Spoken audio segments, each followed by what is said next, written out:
The events that led to this moment had been set in motion long before I ever suspected. I used to believe life followed a steady, predictable course.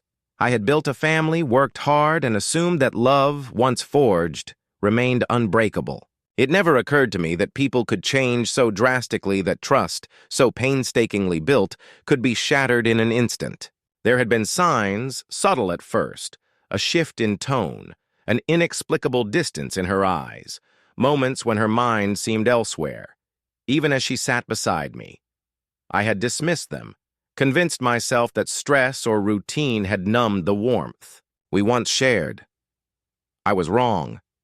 The truth was far more insidious, and by the time I finally saw it for what it was, the damage had already been done.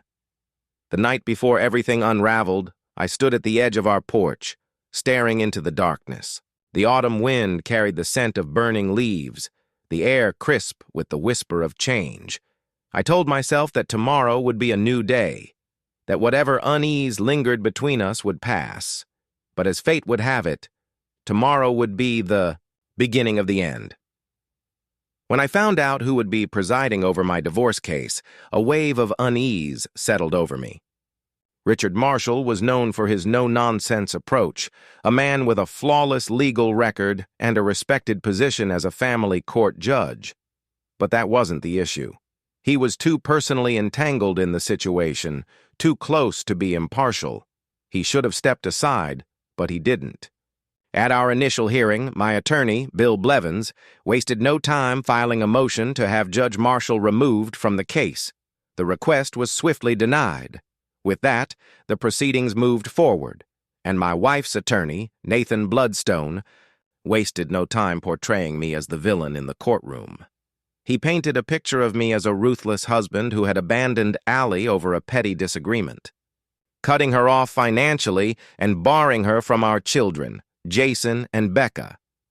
It was a carefully crafted performance, one meant to sway the judge and anyone else who might listen. Bill fought back at every opportunity, determined to lay out the truth. This wasn't a simple misunderstanding. I hadn't sent Allie away over a minor issue. I had caught her in bed with not one but two partners, and even then I had not resorted to anger or violence. I had walked away, giving her the freedom to make her own choices, assuming that those choices would not destroy everything we had built together. As the accusations flew, I resisted the urge to shout. Instead, my mind drifted back to better times. I met Allie in college. It wasn't love at first sight. In fact, the first time I saw her from behind, I mistook her for a guy. Short hair, petite frame. When I finally saw her face, I still wasn't sure. Delicate features, soft hands, no trace of facial hair. Her voice gave it away. We didn't talk that day, but the next, we both reached for the last open seat in class. She won. "Thanks for the seat," she quipped. What could I do? I stood in the back. A few weeks later, we met at a party. Neither of us had dates, so we struck up a conversation. Stupidly, I admitted my initial mistake, she snapped. "People like you always assume things." I let her vent. She wasn't ashamed of how she looked, just tired of being misjudged. When she finally cooled down, I pressed a finger to her lips. "Let me make it up to you with dinner." She hesitated, then nodded. "Right now sounds good. Let's go to Denny's." We talked for hours, same major, similar hometowns. We started carpooling home for the holidays, meeting for coffee, venting about bad relationships. Then sophomore year, something changed. One night, she showed up at my place in tears. Her boyfriend, who had a thing for curvier women, had been eyeing others and mocking her behind her back. My roommates were out, so we sat drinking and plotting revenge. As the drinks flowed, so did her questions. "Why have you never made a move on me?" she asked. I was too drunk to lie. I didn't want to ruin our friendship. Her eyes narrowed. "So I'm that unattractive?" Before I could answer, she pulled off her top. Maybe I blacked out for a second, but suddenly there they were, small, perfect, mesmerizing. I just sat there, too stunned and too drunk to react. Then, just as fast, she exhaled, closed her eyes, and passed out. I covered her with a blanket and went to sleep beside her, still in my briefs and socks. Morning came with fists and feet pounding me awake. "What the hell did you do?" she hissed. Panicked, I blurted. "Nothing. You passed out." "Look, we're both still dressed." She realized I was right. I handed her some aspirin and sat on the floor to give her space. After a while, she patted the bed, inviting me back. We lay there in silence until she pulled me into a hug and fell asleep again. I didn't. Later, over lunch, we laughed at the absurdity of it all. That laughter erased the tension, but something had shifted. I started seeing her differently, not just as my best friend, but as someone I wanted. From then on, we were inseparable. No grand confessions, no whirlwind romance, just a slow, natural shift. We spent every evening together, kissed often, and eventually it became more. We married after graduation, built careers, and supported each other. Our bond was strong, our bed life great. We bought a house and started a family. Jason came first, then Becca. Everything seemed perfect, until it wasn't.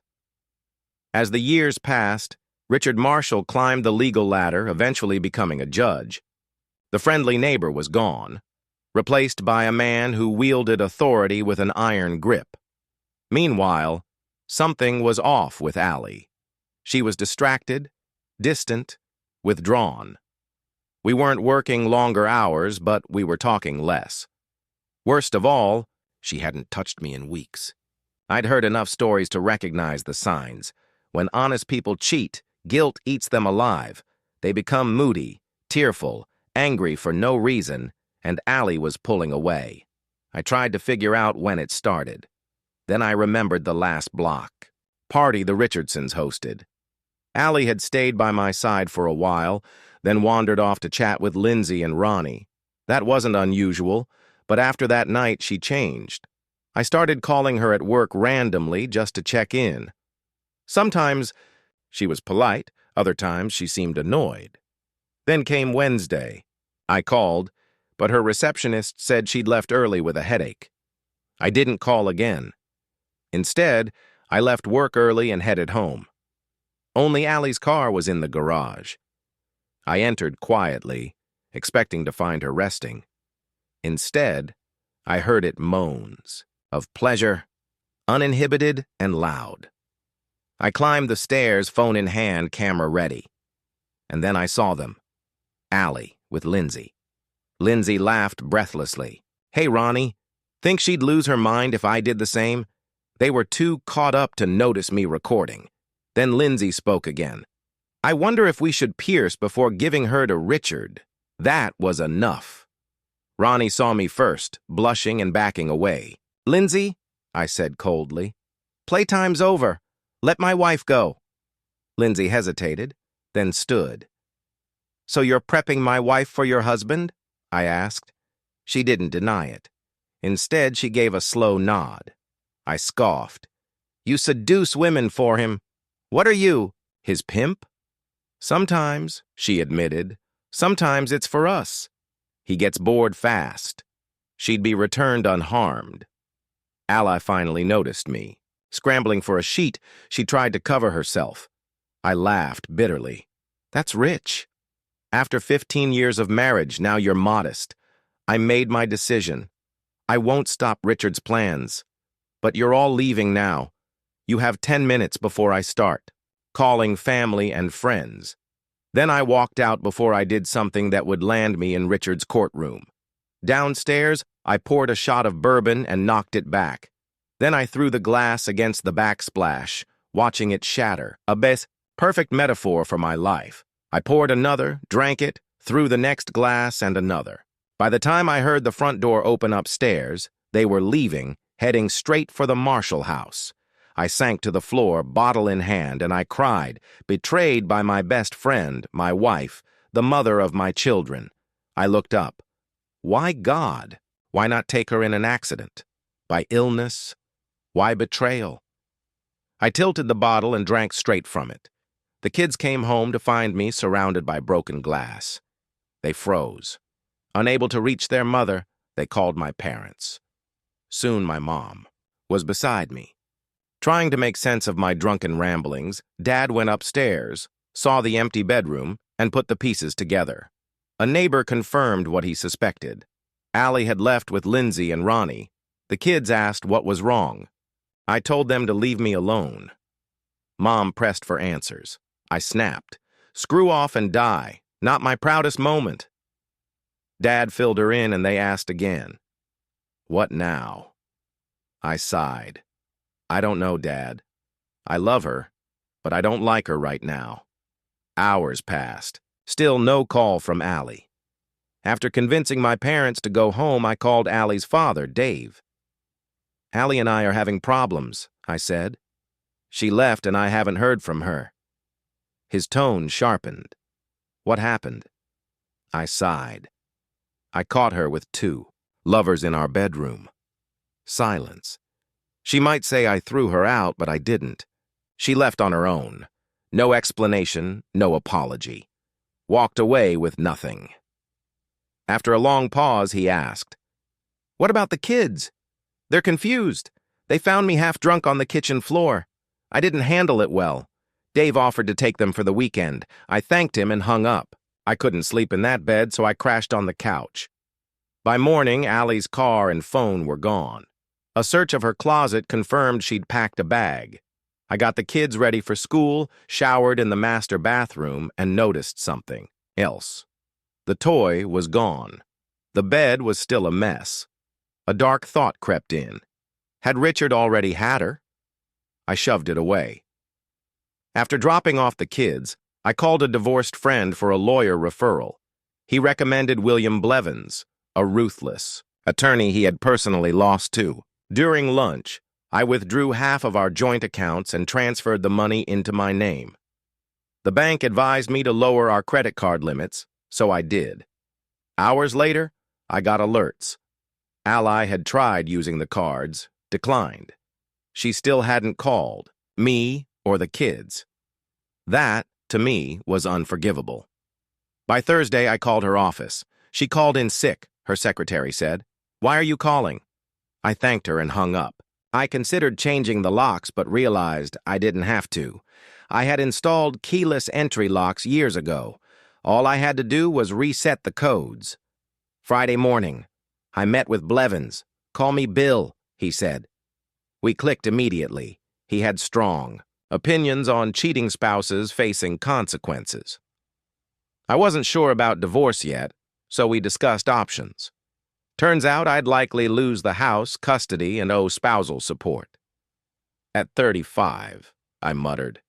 I could start dating again, but do I? Want to? Bill suggested filing a missing person report. It would show I still cared. I hesitated. I know where she probably is. Doesn't matter if the police check, it goes on record. I agreed. When I mentioned Judge Marshall's name and showed him the video, Bill's expression darkened. My cousin used to nanny for them, he said. She was outgoing until she wasn't obsessed. Withdrawn. We never figured out what broke her. His words unsettled me. I filed the report. The sergeant barely reacted until I mentioned Marshall. Within minutes, a patrol car was sent to check on Allie. After a long wait, a detective named Hiram Wilson walked in. "Your wife left Wednesday, came back for some things, but hasn't contacted you or the kids." "Correct. You haven't tried calling?" "No, try now." I dialed straight to voicemail. "A patrolman spoke with Judge Marshall," Hiram said. "He claims Allie is fine but can't come to the door. No crime, so the officer had to leave." "The judge knows the law," I muttered. Hiram nodded. "He's using it." I left the station, went home, and made dinner for the kids. That night, we all tried calling and texting Allie. Nothing. Her parents tried, too. Still no response. By the weekend, the kids were quiet, missing their mom. Dave took them to keep them busy. I stayed home, cleaned, rearranged furniture, and tried to erase the memories of what happened in my bedroom. But the house still felt haunted by her absence. After mowing the lawn, I cracked a beer. Then I did something I swore I wouldn't. I drove to the marshal's house. I parked across the street and waited. No movement. I rang the doorbell. Lindsay answered, uneasy. I need to talk to Allie. The kids are upset. She glanced behind her. She's unavailable. I raised an eyebrow. Since when am I, Mr. Myers? Her expression hardened. Since you told us to. Leave, Lindsay. I just want leave or I'll call the police. She slammed the door. I expected this and had recorded everything. As I turned, squad cars arrived. Sir, place your hands on the car. I complied as they patted me down and took my phone. Officers, there was no disturbance. I just asked about my children. We'll verify. Have a seat in the car. The lieutenant spoke with Judge Marshall and returned irritated. Mr. Myers, the judge says you pounded on the door and tried to force your way in. I chuckled. Check my phone. I recorded everything. He did. His face darkened. He stomped back to the house. After a heated exchange, he returned angrier. Marshall is pressing charges for trespassing and making threats. I clenched my jaw. That's absurd. I agree. No arrest, just a citation. But stay away from them. I took the citation and made sure the marshals saw me wave it before driving off at home. I called Bill Blevins. What the hell were you thinking? He snapped. She hasn't even called the kids. Bill sighed. Now we have a false charge to fight, but this works in our favor. If she doesn't contact you by next week, we file for divorce. Fine, but I need answers. I took a walk. Neighbors asked. About Allie. I caught her with 2 lovers. She left to figure things out. I said, letting gossip do its job. If she cared about her reputation, she'd respond. She didn't. Monday, I told my boss about the citation. Sorry, man, he said. Take time if needed. Just stay out of jail.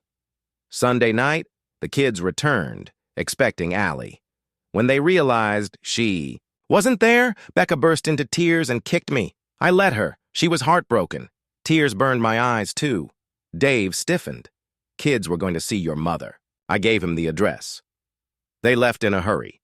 Over an hour later, they returned, devastated. Marcia was crying. Dave was furious. It took hours to get the kids to sleep. Becca clung to me, afraid I'd leave too. Back in the living room, Dave nursed, a beer while Marcia wiped her tears. Did you see her? I asked. Dave exhaled. She came to the door but wouldn't acknowledge the kids. Just stood there crying. My stomach dropped. She didn't even touch them. Nothing. Wouldn't step outside, just stared at me, refusing to speak. He took a long drink. She looks like my daughter but isn't acting like her. I clenched my fists. What the hell is going on? Dave's jaw tightened. I started telling her to snap out of it. But before I could finish, the cops showed up. We were ordered to leave or be arrested. My gut twisted. The cops. A lieutenant apologized but said he had no choice. We spent more time dealing with them than with Allie. I exhaled. I should have stopped you. I thought she'd see her own parents and kids. Dave shook his head. No, this needed to happen. Now, Marcia and I can testify she refused to acknowledge her children. Marcia sniffled. She didn't seem sedated, just distant. We sat in silence. Dave shook my hand and Marcia hugged me before leaving. The next morning, Bill called. I sent your video and unanswered calls to the ADA, he said. I held my breath.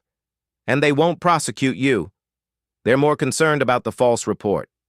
Relief washed over me. At noon, I ran errands and stopped at a mailing center to send a card to Allie's workplace. By 3 p.m., I got confirmation it was delivered. At 4 p.m., I called her office. As expected, she refused my call. I spoke with her secretary, Amy.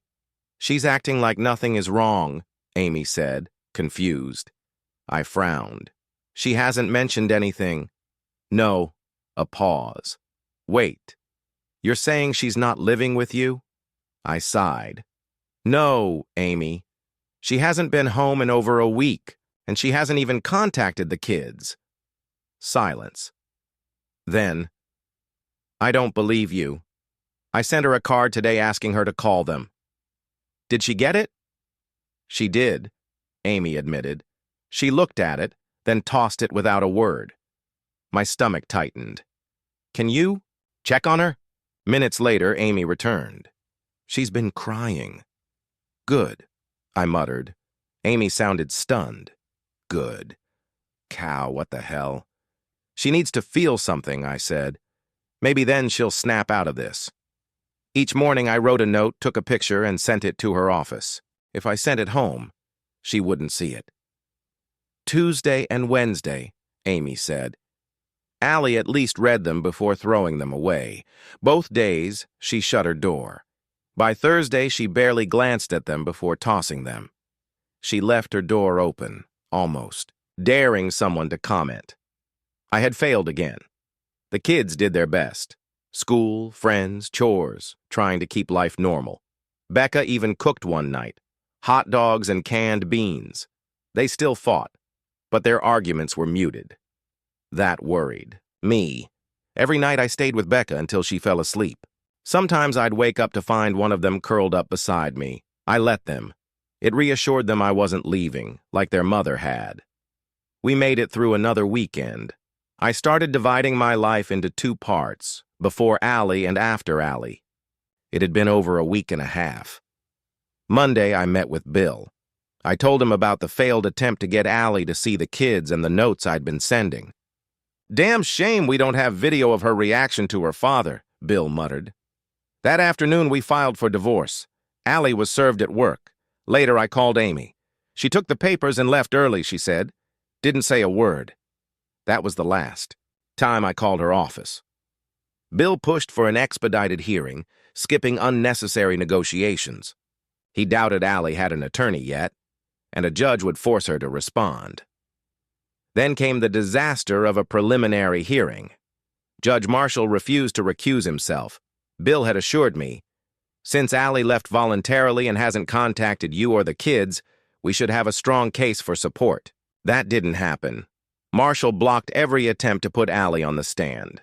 Bloodstone, her lawyer, objected to everything and was never overruled when Bill tried to introduce video evidence of her affair. Marshall ruled it would be sealed. Then he issued a gag order. I barely got to speak. The ruling? Despite having full custody, I was ordered to pay over $500 a month in child support and another $1,000 in spousal maintenance, even though we made similar incomes. I got the house and the kids, but Child Protective Services would conduct routine checks. Allie never said a word. As the hearing ended, I stood. When are you going to speak to me? To your children? They cry every night wondering why you hate them. She didn't react. Her lawyer shot me a glare. I ignored him. Afterward, Bill pulled me aside. Bloodstone is a partner at Marshall's old firm. I frowned. You think Marshall still has ties to it? Bill nodded. Wouldn't be surprised if he still has a financial stake. He requested a closed-door meeting with Marshall. Later, he reported back. I told him I'm filing complaints, Bill said. He just shrugged. He didn't care. Not at all. He said the divorce is final and nothing we do will change that. I exhaled. Should we fight it? Bill rubbed his temples. If we withdraw, she'll just refile, and Marshall will make sure he stays on the case. He straightened. I'm filing complaints with the Bar Association and the Judicial Review Board. We went back to work. Weeks passed since Allie's betrayal. Jason and Becca were acting out. I put them in therapy, though I wasn't convinced it would help. They needed their mother. Now CPS would be making home visits. I could only hope Allie would be honest. The kids didn't know how to lie. Since I was court-ordered to pay support, I tried to contact Bloodstone's office. He refused my call. I called Bill. That's odd, he said. They're blocking you at every turn, even when you're following a court order. Allie's paycheck was still going into our joint account, though I had removed my name. I hadn't touched it since, withdrawing my half. If we can't get answers, I muttered, I'll deposit the support money there and leave it alone. To protect myself, I had my name removed entirely. No one could accuse me of paying myself. The stress was getting to me. I was losing weight that day. Amy called. Allie came back from court and cried in her office for hours, she whispered. I had noticed it too. She looked thinner in court. Not that she had ever been heavy, but now she looked frail. No one was doing well except for the good judge. The legal process dragged. Unlike TV, real cases took months. Then Bill called. My filings hit a nerve. We're meeting with the Judicial Review Board in 2 days and the Bar Association next week. At the review board, the focus was on how Marshall ran his courtroom. If I had hoped this would force Ali to speak to me or the kids, I was wrong. Marshall was represented by a lawyer from his old firm. Bloodstone testified, dodging questions about conflicts of interest. The board reviewed my video of Ali's affair, my visit to Marshall's house, and the false trespassing charge. The police lieutenant who responded that night testified as well. By the end, Bill looked satisfied. At the very least, Marshall will face sanctions. The divorce was put on hold until after the Bar Association hearing. That's when the truth came out. Maybe Marshall had enemies there, or maybe Bill had friends. Either way, they were out for blood. The hearing was brutal. Regular. Court rules didn't apply. These cases take months, Bill whispered, but this one is moving fast. Marshall's lawyer tried blocking a request for financial records. Denied. Under pressure, Richard admitted he still received money from his old firm and retained voting rights. Then came the bombshell. Ali testified. She admitted to affairs with Lindsay, Ronnie, and Richard. When asked directly, she confirmed she had been with Richard and that he had a pleasure with Pain Fantasy. Then she revealed the worst part. When the police and I had come to the house, she had been restrained in their dungeon. Bill asked about her feelings toward me and the kids. Ali broke down. I love them. I miss them, she sobbed. He took my phone. I didn't even know if they were trying to reach me. Tears streamed down her face. The hardest thing I've ever done was not hugging my kids when my parents brought them to the house. Bill pressed further. Ali hesitated, then admitted. Richard told me he knew people from his public defender days, people who would do whatever he asked. Richard's attorney objected constantly. The panel didn't care. Lindsay and Ronnie testified. Next, they claimed Ali initiated everything and denied any relationship with Richard. It was turning into a battle of stories. Then something clicked. I stepped out and made a phone call. If this worked, maybe life would start making sense again. As the hearing continued, the board grilled Richard. Eventually, they recessed for lunch. I turned to Bill. Is this recorded? He nodded. Audio, but no video. Is it admissible in court? He rubbed his chin. Hard to say. Lawyers protect their own. After lunch, the board adjourned. As we gathered our things, Ali ran to my side. Take me home, please. Before I could respond, Marshall approached. Ali, let's go. The door swung open and Detective Hiram Wilson stepped in. He had to have flown in. There was no way he got here that fast by car. He walked straight to Marshall. Judge, you're under arrest for abducting, attack, and whatever else we find. Marshall's face drained of color. Before he could argue, Wilson spun him around, cuffed him, and read his rights. Outside, 2 uniformed officers took him away. Wilson turned to me. That was a good tip. Then he looked at Ali. Your sworn statement got us a warrant. I stiffened, and his expression darkened. We found the dungeon and video evidence of you restrained of Richard and the others discussing their plans. His voice hardened. It's worse than we thought. There are tapes of other women they seduced and kept there. Ali gasped. Wilson sighed. Sorting through it will take months, but we will. Lindsay can't be forced to testify against her husband, but Ronnie can, and she will. He turned to me. The threat to you and your kids is mostly gone, but if anything happens to you, we'll know where to look first. Then he faced Allie. "You need a hospital exam. The sooner the better." Allie barely spoke on the drive to the ER bill, and I checked her in and I waited. 2 hours later, a nurse asked if I wanted to be with her before and after the exam. I declined. If she asked for forgiveness, I wasn't sure I could stay calm. Sitting there, it hit me. She had chances to reach out. I had sent cards. She could have sent something back. A note, a signal, anything. She didn't. She chose this. Finally, she walked out, head down. "They're done," she murmured. "I have to take antibiotics. Richard gave me something." I said nothing. "I need more tests in a few months." I knew what she meant. HIV. We drove home in silence. I had questions, but not now. After dropping Bill at his office, we arrived home to find my parents with the kids. Pizza on the table. Allie's parents pulled in behind us. Jason and Becca ran to her, crying, hugging, asking endless questions. She gave vague answers.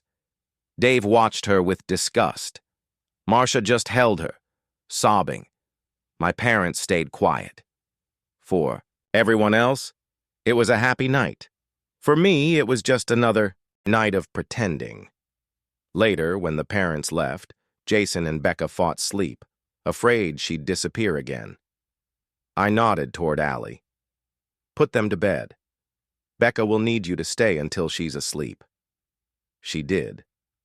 I knew they'd check on her in the night, making sure she was still there. When she returned, she tried to sit beside me. I shook my head. She sat across instead. "I thought we'd cuddle," she said softly. "It's been a long time. Haven't you missed me?" I exhaled. "I miss my wife, my best friend, the mother of my children." She smiled. "Then I should be next to you." She leaned forward. "I'm on medication. If you have protection, we can make up for lost time." I clenched my jaw. "We need to talk first." Her smile faltered. "Talk, baby. I just want you to hold me." Ignoring her, I continued. "The kids should stay home tomorrow. We'll take them to IHOP." She nodded quickly. "Yes, that sounds good. You also need therapy." Immediately, she sighed. "Cal, I told you Richard wouldn't let me contact you." I narrowed my eyes. "You went to work every day. You never reached out. People escaped from prison camps. With messages. You could have let us know." She blushed, silent. "We need to get you a real lawyer. I've set aside the support money, but Bloodstone never responded. It's in our old joint account. I had my name removed. It's yours now." She nodded. "You should sue the marshals. Make this public." "No," she said instantly. "I don't want to be humiliated." I laughed bitterly. "You think people aren't already talking? The moment I was arrested, the neighborhood filled in the blanks." Her face paled. "You didn't." "Oh, I did." Her eyes widened. "How could you do this to me?" "To us," I scoffed. "Us. You got caught in bed with 2 women prepping you for another man. I told you to leave before I lost control. Then you sneaked back, grabbed your things, and disappeared. You ignored our kids. You refused to see your parents." Tears streamed down her face. "You went to work every day pretending nothing happened. You refused my calls. You let Amy think I was lying. You were going to divorce me, take my money, and leave me raising our kids alone." I exhaled sharply. Jason and Becca were breaking. Therapy might help, but there are no guarantees. "You didn't just betray me, you betrayed them." She sobbed. But I felt nothing. "At one time we told each other everything," I said. "Then you started hiding things. You never told me about Lindsay and Ronnie. I had to catch you in bed with them." She looked crushed. "Maybe that was your plan," I continued. "You wanted me to snap, get arrested, lose everything." She didn't deny it. My fists clenched. "God damn you," I whispered. I stood. I had to leave before I did something I'd regret in the kitchen. I reached for a drink. then remembered I had thrown out all the booze. I had kids watching me. I had to be better. Allie slowly walked in. "It was stupid," she whispered. "I was curious. Then suddenly they wanted me." I said nothing. "But Richard," she swallowed. "He made up a boy's name for me. Called me that every time." Her voice cracked. "He tied me up in their dungeon. I was used whenever they wanted. Then I went to work like nothing had changed." I turned away, jaw clenched. "Richard planned to ruin you," Allie whispered. "He wanted you out of the picture so no one would talk about what happened." I finally met her eyes. "So you only turned on him because it didn't go your way?" Her face twisted in desperation. "No, I wanted to come home. I was desperate. Please believe me." I let out a bitter laugh. "Not buying it." She frowned. "What?" I shook my head. "You planned this. You wanted it. You were ready to have me falsely accused. The only thing you didn't expect was that Richard was worse than you imagined." She flinched. "And did you think about our kids?" My voice was sharp. "If I had gone to jail, they would have been left with those people. God knows what would have happened to them." Her face turned ashen. "You didn't think about that, did you?" She trembled, silent. I exhaled sharply. "And you let it happen." It was late, and I was exhausted. I had planned to share the bedroom for the kids' sake, but not tonight. "I'm done. Go to bed. I'll be on the couch." I gave her a cold look. "And let me be clear. If you step out before morning, I won't be here when you wake up. You'll explain to the kids why they lost their father, too."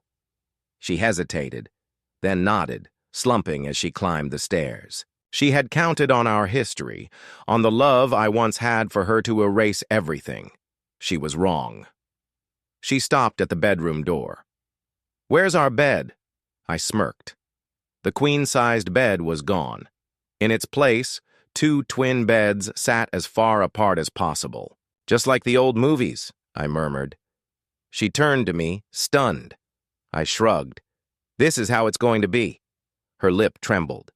"Now," I said evenly, "get in that room and lock the door before I say something I can't take back." She hesitated, then disappeared inside. "Sweet dreams, witch," I muttered, heading downstairs. By Monday, I planned to convert the family room into my bedroom. I wasn't sharing space with Allie. She tried to seduce me, and I wasn't playing that game. She could do whatever she wanted, as long as it didn't affect the kids. I didn't even undress for bed. Maybe it was exhaustion, but deep down, I knew I didn't want to risk reacting if she touched me. I fell asleep fast, but woke to a soft touch on my cheek. Allie sat beside me, crying, whispering apologies. For a second, I almost felt something. Then the anger came back. She had done this. She broke our family, hurt our kids. Tears wouldn't fix it. I sat up, rubbing my face. She reached for me, but I pulled away. "Go to bed," I said coldly. "If you keep this up, I won't be here in the morning. You'll explain to the kids why they lost their father, too." She choked back a sob and walked upstairs. I glanced at the clock. 4 a.m. I wasn't sleeping again. I moved to the recliner, turned on the TV, and let the noise drown out my thoughts. Next thing I knew, it was 8 a.m. My body ached, and laughter echoed from the kitchen. Jason and Becca were playing while Allie flipped pancakes, acting like nothing had changed.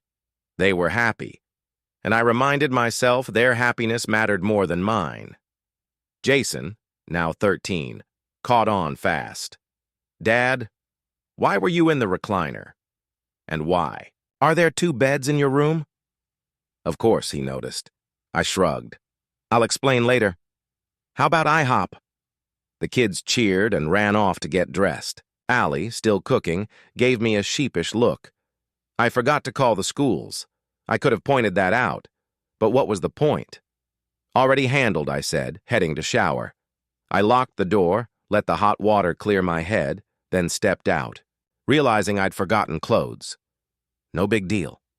I'd grabbed some from the bedroom. I unlocked the door. Allie sat on her bed, undressed. I didn't react, just grabbed clothes and walked into the closet to dress. She stood in the doorway, still undressed. "Aren't you going to say anything?" she asked softly. I glanced at her. "Sure. Are you coming to IHOP? Or planning to sit undressed?" All day, she stiffened. "Doesn't my body do anything for you?" "Yeah," I said flatly. "And my wife used to keep herself for me. That isn't happening anymore." Her face burned with embarrassment. I finished tying my shoes. "Get dressed if you're coming. 5 minutes?" I walked past her, smirking, literally coming out of the closet. That joke had always made me smile downstairs. I took a moment before Allie joined us. "Jason, you're old enough to understand." "Becca?" "You will someday," I said. "Your mom chose to live with other people." I didn't agree. "It hurt our marriage, but we're still your parents. That won't change." Jason nodded. Becca looked confused, so I hugged her. "It just means Mom and I won't share a bed, but we still love you and will always be here." Becca giggled, hugging me tighter. When Allie came down, the kids watched her, like she might disappear again. Becca suddenly blurted, "I knocked on your door this morning. I found Daddy right away. But I got scared when I couldn't find you, Mommy." Her small voice cracked with emotion. Maybe locking the door at night wasn't the best idea. We headed to IHOP. Breakfast felt normal for a moment, but that feeling never lasted. Later, I dropped the kids at home and took Allie to Bill Blevins' office. He handed us copies of the post-nuptial agreement, expression unreadable. "The divorce is suspended if you both agree to this," Bill said. "You'll stay in the house until the kids are grown," I added, "or until Becca finishes high school." Bill nodded. "Fair. Another condition. Allie must take legal action against Judge Marshall." Allie shot me a look but didn't argue. Bill continued. "Next, extramarital relationships. Cal has requested an open marriage with discretion. No public discussions. No bringing lovers home when the kids are awake. If someone stays over, they leave. Before morning." Allie bristled. "No way. I won't let Cal sleep with someone else." Bill raised an eyebrow. "You cheated with 2 women, moved in with them, then had sex with another man. You ignored your husband, your kids, and your parents. Yet you expect Cal to sit home, raise your kids, pay your bills, and stay celibate." Allie clenched her jaw. Bill turned to me. "Do you have someone in mind?" I shook my head. "No." Bill nodded, then looked at Allie. "Are you planning to see Lindsay, Ronnie, or Richard again?" She flinched. Bill smirked. "Let me guess. It's Lindsay and Ronnie." Her guilty silence said everything. Bill leaned back. "So you think you can sneak around, but Cal has to stay faithful? That's not how this works." She stayed silent. "If you don't sign, we move forward with the divorce," Bill warned. Allie swallowed, but said nothing. We finalized the agreement. I'd pay the mortgage. She'd cover utilities and insurance. No shared finances, no joint accounts. The kid's phone stayed on my plan. She could never block my number. If we divorced before Becca graduated, Allie would leave the house and I'd have primary custody. She'd pay support, determined by arbitration, not a judge. Medical checkups were mandatory before any new partner. She hesitated. "I don't think we'll be intimate again, but if we are, wouldn't you want to know we're both healthy?" Checkups were required within 2 weeks of any new relationship, then every 6 months. Parenting responsibilities were clear. Work was the only valid excuse to miss. The kids' events. I worried she'd prioritize a lover over them. She protested, but I pointed out she had already missed Jason's birthday. "Richard wasn't so controlling that he stopped you from making a 5-minute call," I said bluntly. She looked like she might cry. By the end of the meeting, we had a solid agreement. She even agreed to therapy, choosing a psychiatrist over a counselor. That night, I handed Allie a phone book. Find a lawyer and a therapist. She called Bloodstone, but he refused to represent her beyond the post-nup. Citing a conflict of interest, his firm was losing clients fast. Devastating news for her. She scheduled appointments with a psychiatrist and our doctor. I agreed to marriage counseling, not to fix things just for clarity. Meanwhile, I hired a contractor to turn the basement into my bedroom. He started immediately. Allie was furious. She kept trying to pull me back into our old life. I ignored her, moved my things into the kids' bathroom, avoided the master bedroom. One night I gave in and slept in a bed again. But with pajamas, Allie laughed. PJs. Since when? Good point. I usually slept undressed. She didn't bother with clothes either. Just undies. As always. As expected, I woke up to her hand wandering. I let her try until she hit the lock device, preventing anything from happening. She jerked her hand away, furious. What the hell? Why are you doing this to yourself? I need you. I scoffed. Why are you doing this to yourself? You didn't want me before you got caught. Now suddenly it's urgent. Does it hurt your ego that I don't want you anymore? I met her eyes. Now you know how I felt for months. She stared, stunned. I spent all that time wondering what I did wrong, I continued. What I lacked. What made you go screw someone else? Then I realized. She slowly shook her head. It was all on you. Tears welled in her eyes, but I wasn't done. You walked into that hearing like nothing happened, expecting life to reset. You haven't even apologized. And in Bill's office, you as much as admitted you still plan to see Lindsay and Ronnie. She flinched. Sign the agreement. Do whatever you want. My voice was ice. She sat there, speechless. You haven't had therapy. You don't know if your infection is cleared up yet.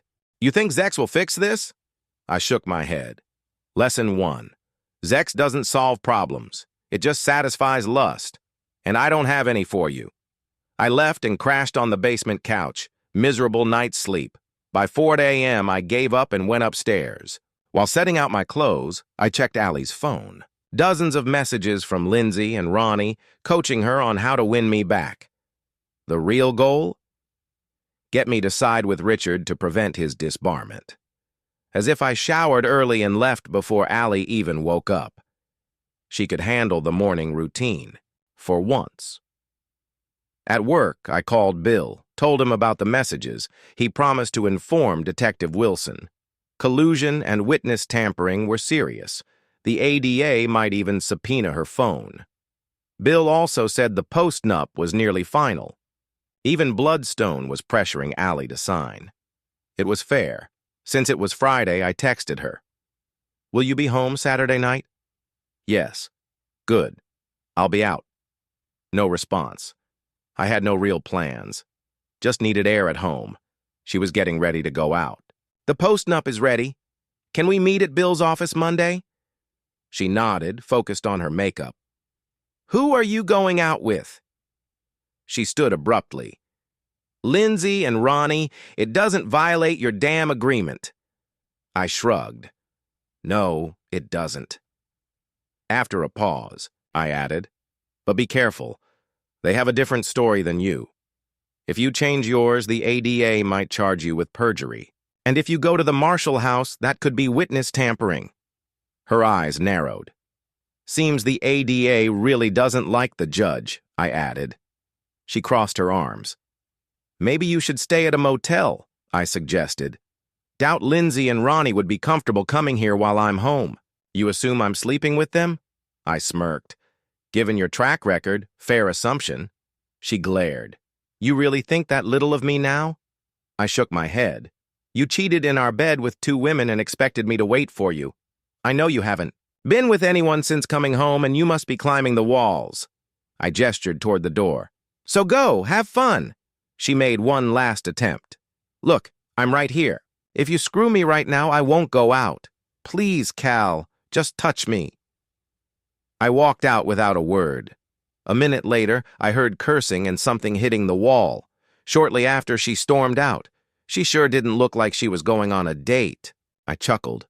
Maybe she didn't need to seduce them anymore. The evening was quiet. The kids weren't worried. I wasn't. It was Friday, so they stayed up late. To my surprise, Allie came home around 10 and joined us for board games. Saturday morning, a cop knocked with a search warrant for her phone. She wasn't happy. I hope she hadn't deleted the messages. I'd already seen them. After the officer left, she disappeared into the bedroom. The fall air was crisp. We raked leaves, the kids played, and for a moment things felt normal. That night I went out for the first time since college. No excitement. Back then, I'd hoped every night out might lead to love. Now, I just wanted peace. Caught a movie.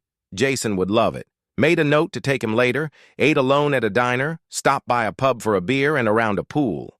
That's when she approached. Tall, light brown hair, green eyes, pretty. But she looked like life had been. Rough. "You lonely?" She asked, eyeing my wedding ring. Figured her for a working girl, but gestured for her to sit. Just wanted conversation. She introduced herself as Crystal. Probably not her real name. We talked. She sipped wine. I nursed my beer, gave her a short version of my story. She shook her head. "Your wife's an idiot. She doesn't deserve you." I chuckled. Hard to argue.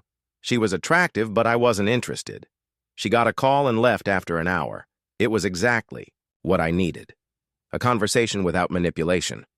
I was whistling when I walked into the house around 11. Allie was waiting. "Did you sleep with someone? Are you happy now? Want to tell me all the details? Watch me fall apart?" She broke down, sobbing. I let her cry. When she finally pulled herself together, I asked, "Why does this bother you so much? You plan to have me jailed, take my money and live out your fantasies. You denied me Zex for months. What's the issue?" She looked lost. "I don't know. Intellectually, I know I cheated and we agreed to an open marriage, but I always assumed you'd be there when I came home, that we'd be together again. Now I'm realizing you won't be. It's a double standard, but it's how I feel." She hesitated. "I want to make love to you, but you keep shutting me out. I know I messed up, but I'm trying to fix it and you won't let me. I destroyed our friendship and betrayed your love, but you're doing everything you can to make sure we don't survive this." She wasn't wrong. She had wanted freedom while expecting me to wait. She wanted me to suffer, but not to move on. She was making amends, but only in ways that didn't cost her anything. She still didn't fully grasp the damage she had done. I sighed. "Answer this. Did you sleep with them last night?" "No," she said quickly. "I recorded them. The cops have my phone now. They admitted they want to destroy our marriage and turn me into their slave. Jason and Becca were also part of the plan. I will never see them again." My stomach dropped. Jason and Becca. This wasn't just an affair. It was something far worse. I had spent the past week making Allie feel the pain I had endured, but I had lost sight of the real issue, keeping our kids safe. The Marshalls were cornered, their power, wealth, and influence slipping away. Desperate people don't go down quietly. Richard's career was over. Lindsay's job was at risk. The firm was crumbling. Only Ronnie seemed untouched. I had been focused on revenge while leaving my family exposed. I exhaled. We needed a plan. I saw a movie, had a couple of beers, and talked to a woman at a bar. That's it. I met her eyes. "I'm done punishing you. We need a truce. The Marshalls are still dangerous, and we're their targets now." She hadn't considered that. What started as an affair for fun had turned into control. Fear had kept her from leaving until the hearing. She had assumed Lindsay and Ronnie were her friends, not realizing they were only protecting themselves. Realization hit her. She gasped, shaking her head. No, they wouldn't be that cruel. She swallowed. "I can't believe my friends." She trailed off, replaying everything in her mind. I cut in. "The truth starts now. Get some rest. Tomorrow we focus on protecting our family. I'm not letting you back into my bed, but I'll stop rubbing your face in what I do. Not that I'm looking for anyone else." She exhaled in relief. Maybe she thought she was winning me back. She wasn't. I still planned to sign the post-nup on Monday. For the first time in months, I took her hand and led her to our room. She undressed and climbed into her bed. I went to the bathroom, locked myself into the chastity device, put on boxers, and got into mine. Her disappointment was obvious. Maybe she thought I'd be eager, but I wasn't ready. I turned off the light, but my mind raced. I didn't own a tool. Allie didn't know how to shoot. The kids' school had minimal security. How easily could someone get to them? Lost in thought, I barely noticed when Allie slid into my bed, wrapping herself around me like she had on our first night together. I turned to face her. Sleep finally took over. When I woke, my back ached. A twin bed was fine in college. Not now. I got up, removed the cage, relieved myself, and stood there, remembering the good times, the love we had, the kids we created. Then I remembered the past months being abandoned, raising them alone. I should just sleep with her. Maybe it would help. No, it wouldn't. She thought Zex would fix everything. It wouldn't. We had bigger problems. Hearing the kids in the hallway, I dressed quickly and went to make breakfast. Cold cereal would do. Allie just lay there, watching me, maybe still scheming. I shrugged and left. The kids ate and got ready for the day. We went to the late church service, something we started after Allie left. I wasn't sure if it helped them, but I hoped they'd be grateful she was back. Afterward, I told the pastor Allie might attend with us. He was pleased and offered support. At home, I laid out the plan. I'm filing a protection order against Lindsay, Richard, and Ronnie. I'll talk to the schools about security. We're getting a rifle for home defense, and I'm applying for a concealed carry permit. Allie frowned. I don't like tools in the house. I nodded. Neither do I, but we need to be prepared.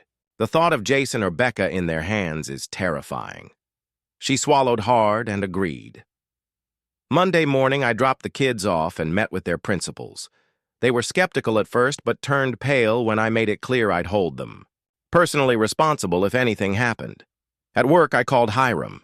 He had reviewed the messages on Ali's phone. You're right. The marshals are a real threat. Get that protection order immediately. Bill was already on it.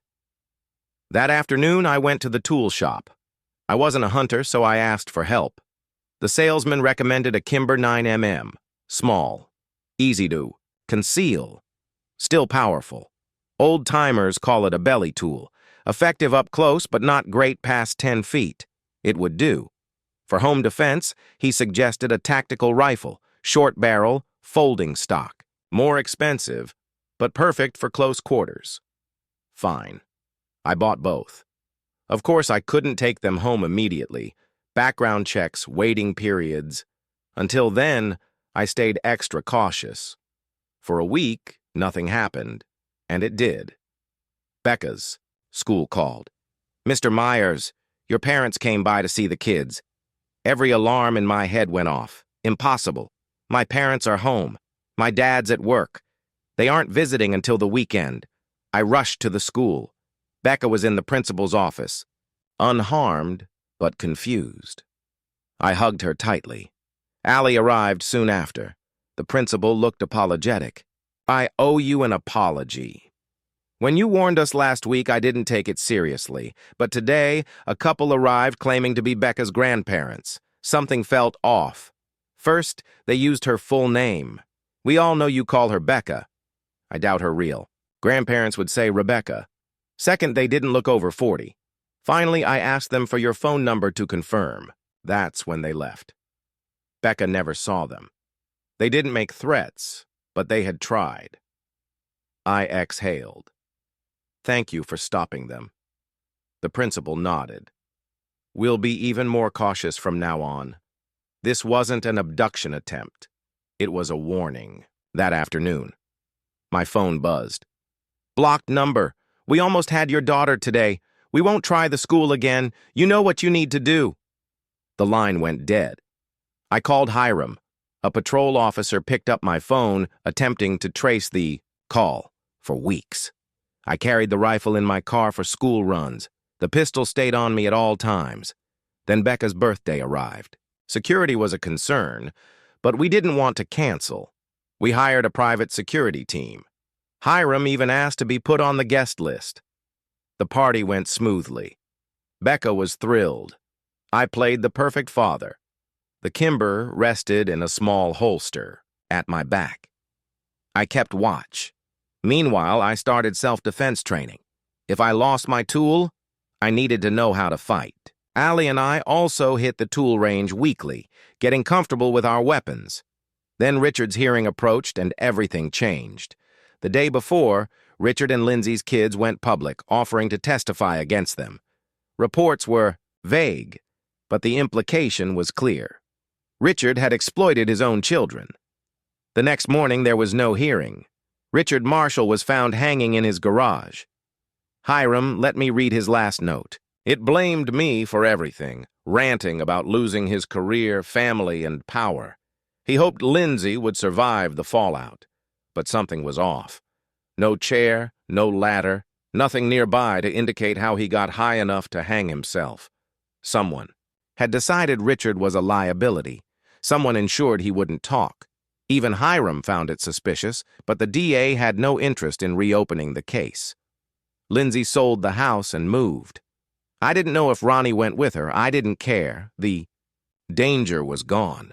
It felt anticlimactic. I'd been ready to fight. Now there was no battle, no threats. I locked the pistol in a biometric safe and stored the rifle. The kids never knew how close they came to real danger. Allie and I were grateful. They still saw the world as safe, and that was all that mattered. One morning, a man, everyone in town feared visited my office. "Mr. Myers, you don't know me and I won't approach you again," he said. "I wanted to express regret for your trouble with the late Judge Marshall. Some of my associates were involved in the attempt to contact your daughter and the phone call after my stomach dropped. I want you to know they won't bother you again," he continued. "Once I learned the truth about the judge, I cut all ties with him. That's all I came to say." He walked past me and left. I collapsed into my chair, hands shaking. Minutes later, my secretary walked in. "You okay?" I forced a smile.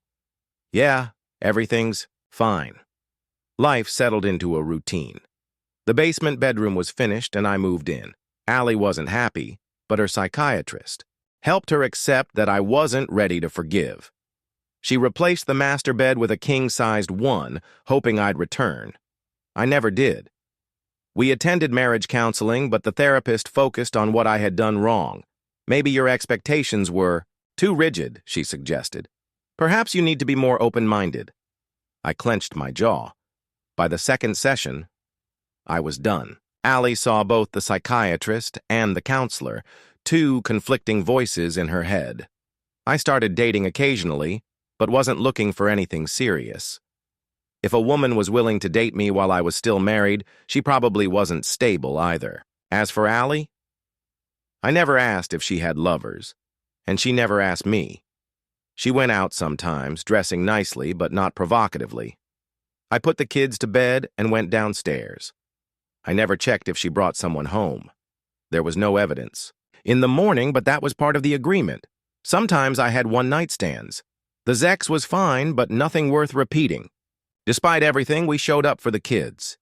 We sat together at Becca's choir performances and Jason's games. We cheered, clapped, and acted like a family. Time passed. Jason pursued robotics at a university 400 miles away. Becca, now 18, was set on nursing school about 100 miles from home. She had packed up everything, knowing she wouldn't be coming back. The day she left for college, I left too. I had kept it quiet, but I had found Lindsay Marshall and Ronnie Walton. They still needed to pay for what they had done. I applied for a job near them and got it. Jason had already distanced himself. He rarely came home sensing what was coming. Becca had figured it out too. She had seen how her mother still looked at me, hoping, and how I never looked back the same way. As she drove away, a man approached us on the sidewalk. "Are you Mrs. Myers?" Allie nodded, and he handed her an envelope. You've been served. Her face went pale. She sputtered, confused. I sighed. When I let you back into this house, we signed an agreement to stay for the kids. Now they're gone. Our marriage was over years ago, Allie. I could never forgive you, and now I'm moving on. Right on cue, a moving truck pulled into the driveway. The movers started loading my boxes, the ones I had packed while Allie was at work. She still looked stunned. Is hooked my head, got into my car, and backed out of the driveway. I called her parents. She's going to need you. I still cared for her in a way. She had been my wife, my friend, the mother of my children, but that person no longer existed. Now we only shared our kids, and they didn't need us anymore. I moved into a small apartment near my new job. It was functional, but not home. Home had been where my kids were. I should have focused on rebuilding my life, finding someone new. But Lindsay and Ronnie still needed to suffer. Every evening I gathered intel.